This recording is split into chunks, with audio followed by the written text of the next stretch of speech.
I didn't hit a car. I didn't hit a person. I hit a cement post and it woke me up.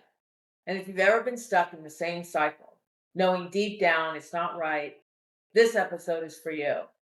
I'm sharing what happened when I literally hit a wall, how I moved through it, and the choices I made from love instead of fear.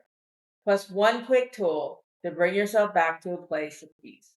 I'm Susie Schumacher, soul coach for leaders and intuitive strategist. This is Soul Hustle and Hype, where self-awareness meets leadership in real-time conversations. Let's fly.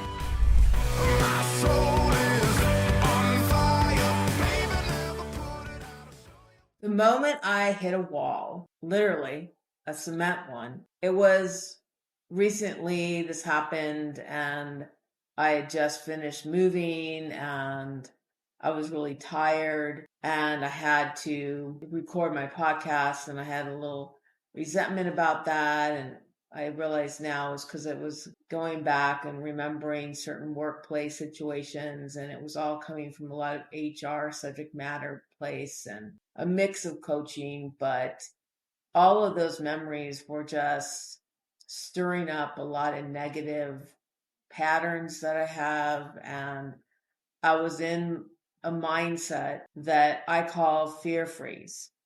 And here's what happened. I was in the parking garage and got into my car, was thinking about the different scenarios and grumbling, and that was trying to back out. And I had a car on each side, and I had a cement post on one side and another cement post right behind me. And I was frustrated. And I was supposed to record, and I was just in my stuff. And then a car has a camera, it has the beeping, all of that wasn't landing. And I actually pushed on the gas because thought I was backing up, and I hit the cement post. And it shocked me out of my fear freeze or my grumble land. And I got out because it really, honestly, it scared me because I thought, wow, that was a lot. That was quite an impact. So I get out and I didn't hit anyone. I didn't hit another car, but I hit this post. And I got back in my car because I was on my way to an appointment. And it just said to me, what is going on here? You have hit a wall, literally. And then it came to me where this was my shove to listen to my soul. And why am I going in the direction of leadership coaching? Why is the podcast about leadership in workplace? And it made me realize, because I started this coaching business, I started this podcast to bring joy and to bring hope. And I love hearing people's stories and I love the curiosity piece of it. And ultimately to put energy of hope out there. And same with my coaching, where listening to them without a place of judgment. And I love the idea of I don't know what's going to happen or what's going to be said. And I love the challenge of that. But as I sat in my car, at first I started to think, what have you done? Man, that was messed up. Now your car is dented and oh, you did it again. You're caught up in all your stuff. And then, I started thinking, well, I'm not leaving my house. I'm not going to go to my appointment because bad things are just going to happen. And shame, shame, shame, guilt, guilt, guilt. And then again, I didn't move. I just sat in my car and I said, whoa, hold up. You didn't hit anybody. You didn't hit another car. You have insurance. It's not horrific damage. Your car is drivable. It's okay. And this needed to happen. And my belief in my inner work, I don't spend too much time on the event that's happened that's hurt me or a decision I've made that has not gone well because it's happened. And I look at it as the house is burned down and that's it. It has happened. So that's what I did. I sat in my car and just said, okay, it happened. And I tried to find the good in it. I took some deep breaths and I pulled out very, very slowly. And I paid attention to my cameras and the beeping. And I was thankful that I have a car that has a camera and does beeping. I was just thankful that I had the ability to have this peace. But as I was driving to the appointment, I also started to really be aware of the high level of anxiety that I have had for so long. And to the point where I don't want to go places and I think it's going to be too crowded, or it's not, to a point where it's not making sense. And even with this situation going to my appointment, it was in a busy area and I've just moved here, and I just was in a freeze mode going, what am I doing? Should I even go? I went right back into it again, but I was driving. I'm like, you're okay. You're okay. You're safe. We got this. We're going to do this. No, we're going to this appointment. We need to go to this appointment. You're okay. It's okay. And that was what landed with me, is that this is going to be my podcast. It's not going to be about my experience as the HR manager and different scenarios of how you can handle this person or this person. It's not that that's not important, but that is not why I started my business or this podcast. And I share this because I know there's other people out there that have made choices or made decisions, and they're in it. And I mean, I have a podcast that's out there and I have a website that's out there, but that's where you make the choice. And I've sat in the choice of, oh, let me do it this way, because I allowed myself to believe that, and based on what other people had told me, and the marketing part and the money part. Oh, lead with the HR piece. Oh, that's huge, huge, huge, and leadership. And I heard that piece of it, and I understand you get instant credibility somewhat with the HR part of it, and I earned that, and I respect that piece of it, but that's not why I left that job. I could have stayed in that job, but I left it and decided to retire early. So I was asking myself the question, like, where did we, or how did we get here? Because let's get clear on what you want and what you need. And it's okay to have made a decision and change your mind. And I think that has more strength, and I can't think of the word right now. I guess confidence, but that's coming to the table, because I don't believe that it's a mistake. I made wrong choices, because if I hadn't started the leadership piece and gone with that and then keep going with it, but I made subtle changes, I wouldn't know that wasn't the right fit for me. I still have been able to help clients. I've still been able to do what I wanted to do. But within that, I still felt an unsettledness. And for those of you out there that feel that you feel stuck, or you think that I've made the wrong decision, but I don't know how to get out of it, I'm sharing today about the business side for me and the inner work piece, and why that, not to do your inner work and keep growing, for me, it's not an option. And that's what I would tell my clients as well. If you want to work together, that's our commitment. The inner work, not doing it, is not an option, because you have more power within yourself than you will ever know. And that's what I realized sitting in my car in that garage after I just smashed into that, cement pole. That's what I needed in that moment to wake up. But it also, the good part of it is it demonstrated to me I do have inner strength. I am getting better. Of course, I have anxiety. I've just moved to a new place and I'm getting my bearings. And, the prior to the move, it was a lot of work, and I was exhausted, and I got here and I had to unpack, and it was just go, go, go. And just giving myself some grace. And that's what we need to do for ourselves, and have the talk of compassion, because the common thread through all of this is ourselves. And one of the things I saw with my clients and with myself, it's all about fear and our patterns and how we talk to ourselves, and then the awareness of that and the inner work. So following my calling and what is keeping me from doing that? I had to hit a cement post to say to myself, hold up, what do you want to do? And I made the decision, you know what? I want to help people, and I can relate to them because even though I'm a coach, I'm trained and certified, and I had this job that had a lot of responsibilities, and I was in the trenches all the time. I still feel scared.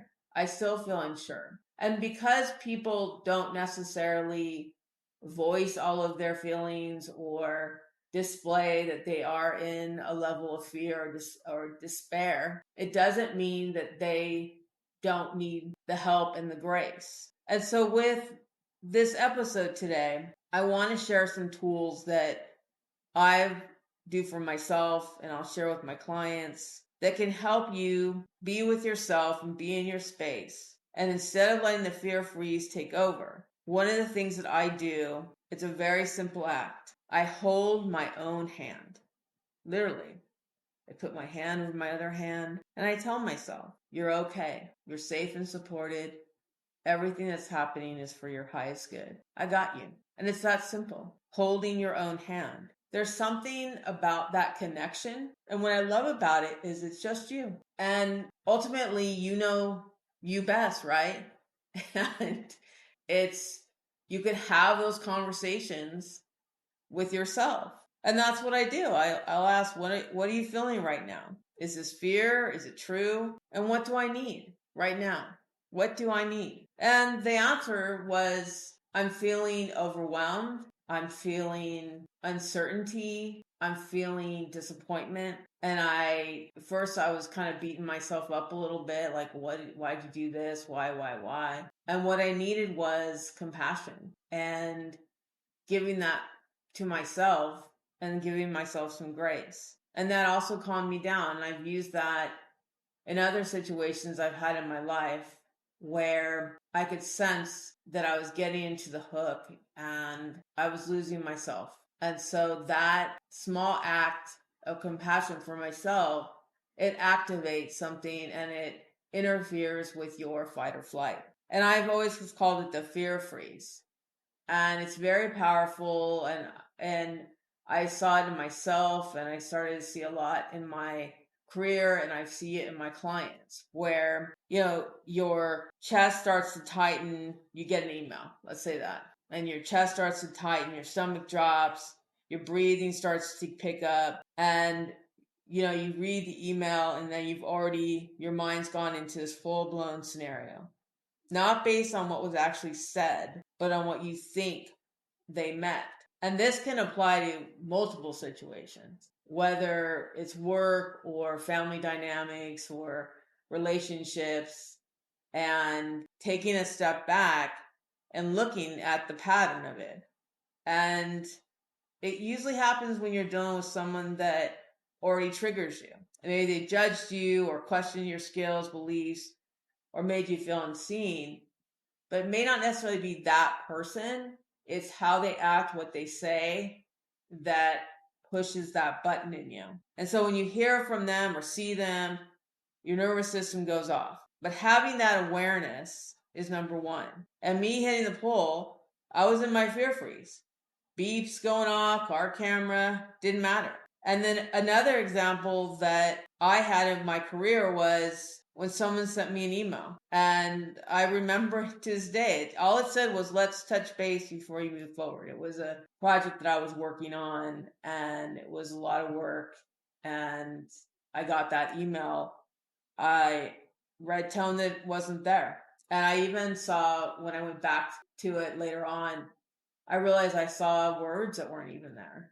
Like I read, let's touch base, I'm concerned, before you move forward. And that stuff's real. You're in it. I reacted to the energy that my body was reacting to. And even if it's not there, it was a neutral sentence. But because of who it came from and the past experience, I saw it as what I heard was, you messed up. I don't trust you. You're doing it wrong. And I would spend a lot of time making it about that person. But then I shifted it to make it about me. Because what is it about questioning me that is pushing all these buttons? What actions?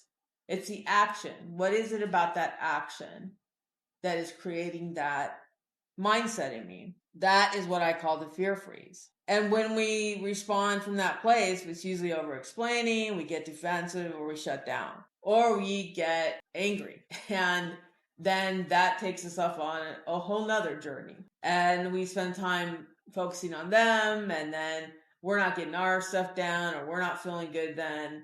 And it's a big pot of blah. But here's the truth that I found out for myself and what I want to share. You're not responding to a word, you're responding to some wound. And that's a sign that you got some work to do.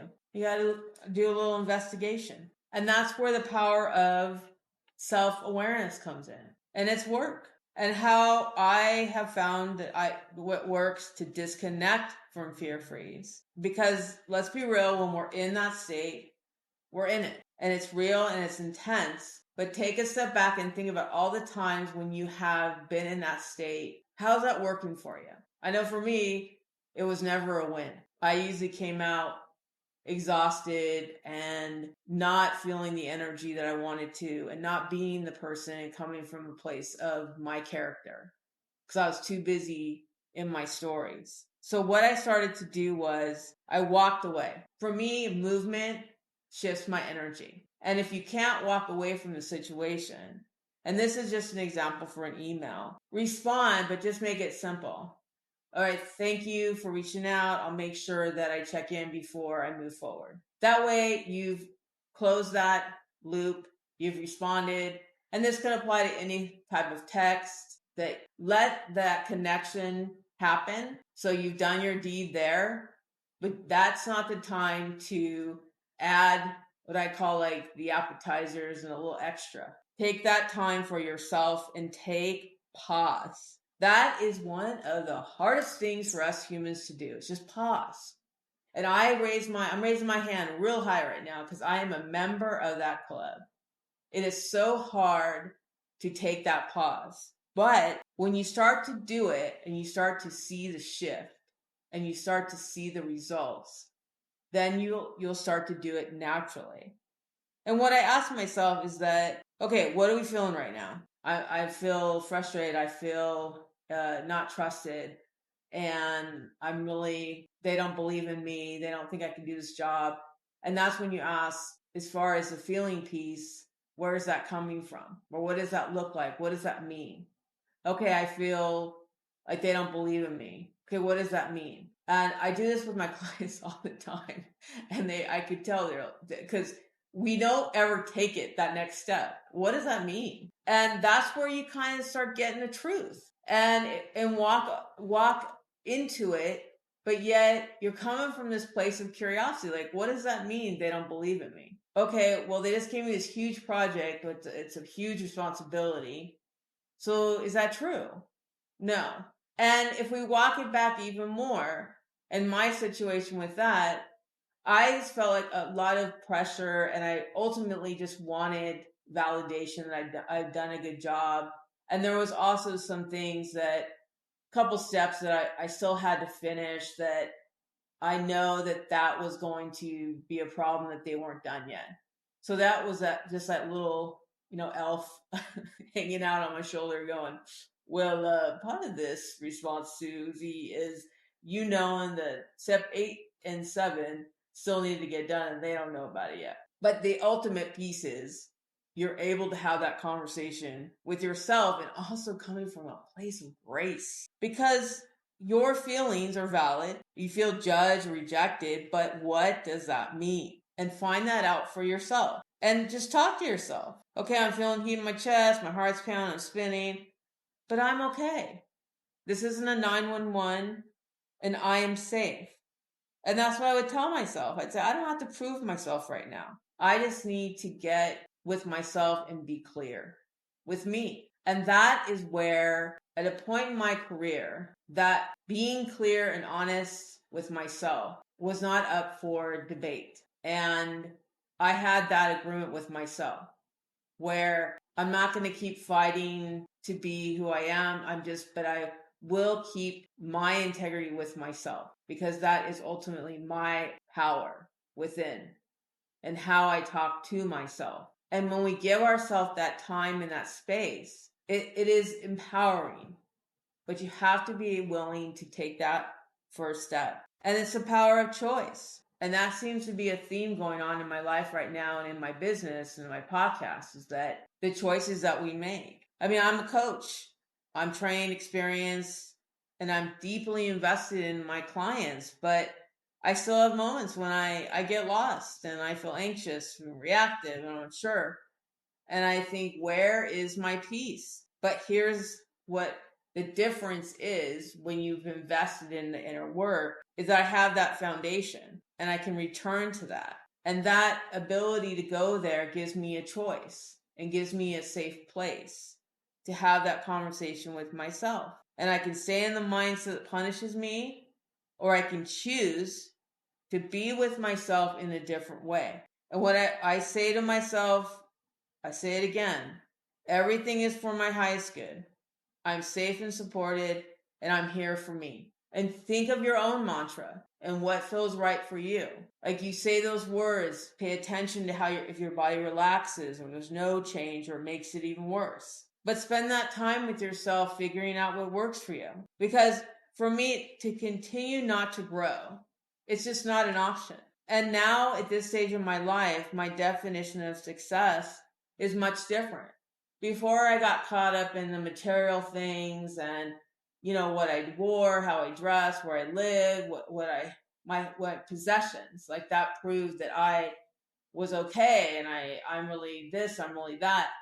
But now that's not important. What I value now is peace and inner peace. So no matter where I'm at, I have that ability to pull in and give myself that time to heal and to pay attention and to have that conversation with myself. And I choose to come back to my inner work again and again, even when I hit a cement pole. And that's what I really want to drive home in this episode is that we're so quick to be hard on ourselves if we've been working on ourselves and then we make like this decision didn't go well, or I thought that date was going to be fantastic and I was going to find love. And I thought that, I ate healthy for 3 weeks. I thought the body was just going to change dramatically and it didn't.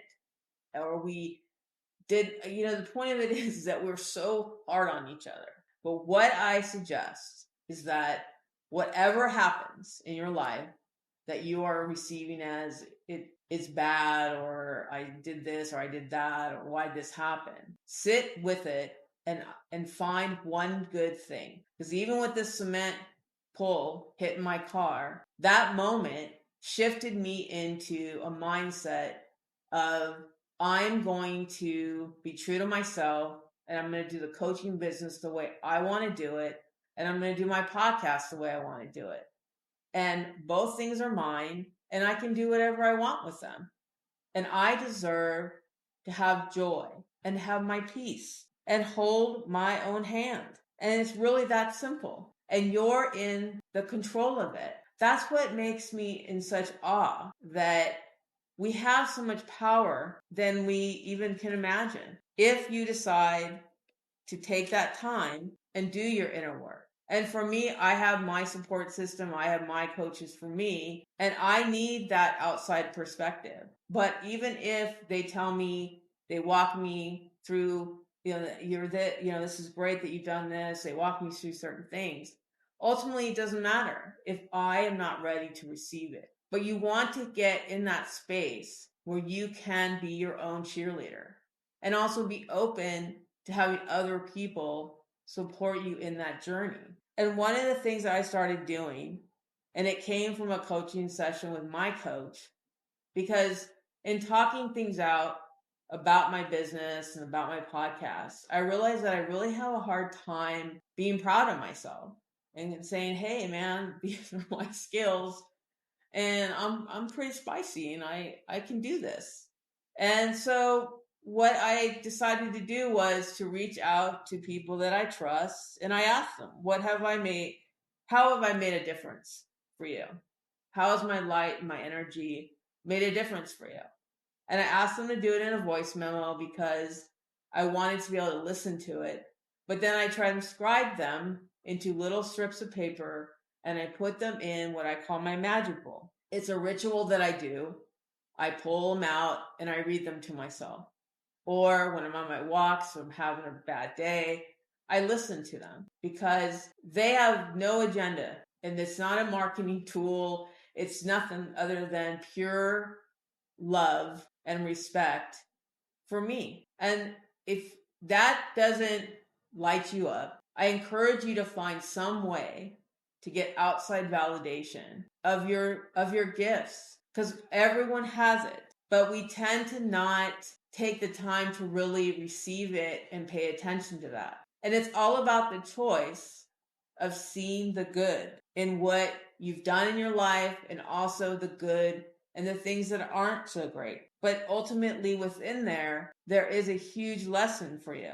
And all of this has led me here and to this podcast. And so I've changed and I'm not who I thought I had to be. And if you're wondering like what should you do and if you're doubting your way, just pay attention to what do you see as the roadblocks. I mean, I thought I had to carry in the room with the HR piece and not doing that now. I mean, it's part of who I am. It's my career and I bring it, but ultimately it's my gift of listening and being able to zero in on what we really need to extract so that my clients can go deep and see what is really causing these patterns that keep happening over and over again.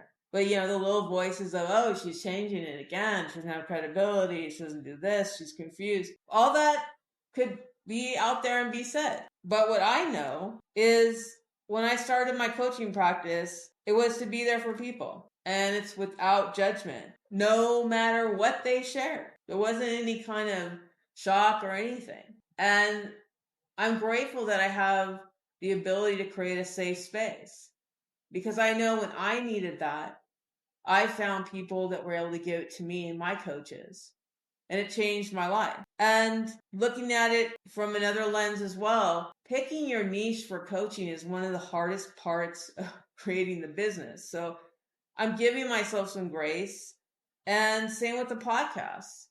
I mean, ultimately, Soul Hustle and Hype is about sharing stories. But what I want to create, and I will continue to create, is a feeling of hope. So that part hasn't changed, but how I talk about it and how I move forward with it is shifting. But coaching lights me up. I love the unknown. I love not knowing what's going to happen in a session.